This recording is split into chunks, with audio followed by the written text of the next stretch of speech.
Yo, how's everyone doing? Welcome back for some more Forza Horizon 3. Today I'm sharing with you the McLaren P1, and this was another very highly requested car for me to review, and I was very excited to drive this thing. So I'm going to start off by showing you the car in the Forza Vista, then you're going to see some racing gameplay and also some free roam gameplay, but this is a very cool car. I really like the looks of this thing, and of course you probably already know, I hate that big wing, and it sucks that it's pretty much always up when you're driving it, but when you go into the Forza Vista, then it lays down, and I really like the look of this thing though. The headlights look awesome, and the shape and design of the car is really cool, and of course you should also know me by now, I love orange, and that stock orange looks so good with all the black accents, and just a beautiful car overall. The interior's not too exciting, not too much going on with it, but the car does sound very nice. You hear a lot of crackling, and the car just has a nice sound to it overall, so I'm sure a lot of people will enjoy that. But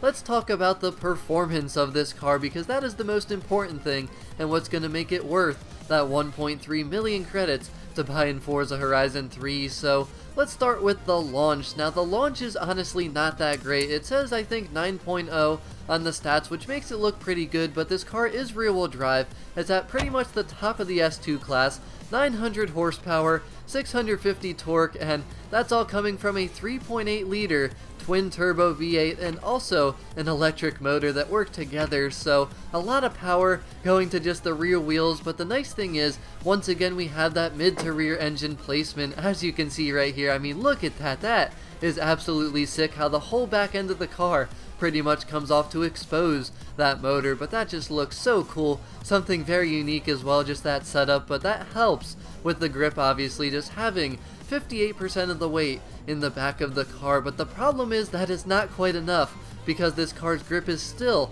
not good enough for where it's at in the S2 class, and also considering that it's a hypercar once again. But I think part of the problem has to do with the gearing ratios. Now, first gear is not too bad, it's a decent length, but second gear is only about 20 miles per hour long, and third gear is about the same as well. So those gears are so short, and you're getting so much wheel spin, and the RPMs are bouncing all over the place, so you need to learn exactly when to shift. You need to tap the gas a lot to maintain as much speed as possible and to not fishtail and kind of spin out in the beginning. So it's a very tough car to drive because of that. But once you hit fourth gear, that's finally when you have some pretty reliable and consistent grip. So the key with this car is you're going to want to race it on racetracks where you're pretty much always above fourth gear, which is kind of doable because of how short the first three gears are, but you're not going to want to use this thing for circuit races for sure, just because of that alone. Now, another thing is though, the handling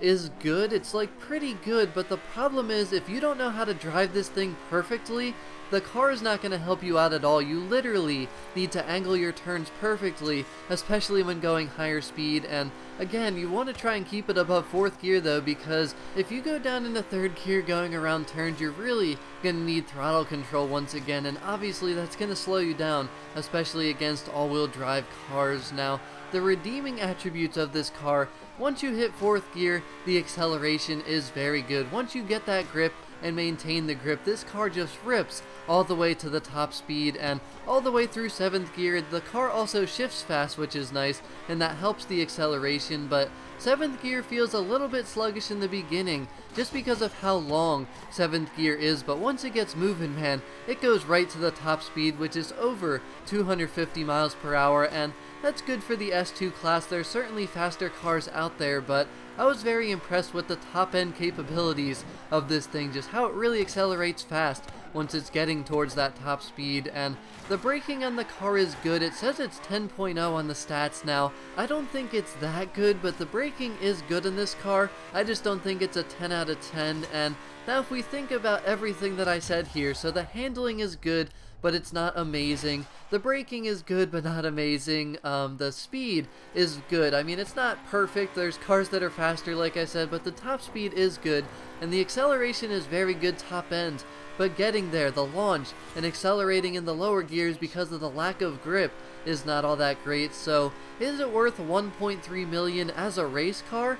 I'm gonna have to say no, because even if you make this thing all-wheel drive, like I said, the handling isn't amazing to start with, so obviously the handling will be even worse, and you're probably not going to be able to rip through turns if you make it all-wheel drive like you can with this thing being rear-wheel drive. So I don't even think that's an option, and I would never do it either way. I don't like to do that, but I know a ton of people would, and still I don't think it would be a good race car. So for me though, I think it still is worth 1.3 million, but just because I really like the car. I think it sounds good, I had a lot of fun driving it, and it'll probably dominate other rear-wheel drive cars as well that are in the S2 class. So if you want a really good race car, no, do not buy it, but if you just like the car and you want to have a fun car to drive, I totally think it is worth the 1.3 million. So let me know what you think of the McLaren P1, but I'm going to leave you here with some free roam gameplay so you can hear the sounds of the car and also see some of its top speeds and different sounds. But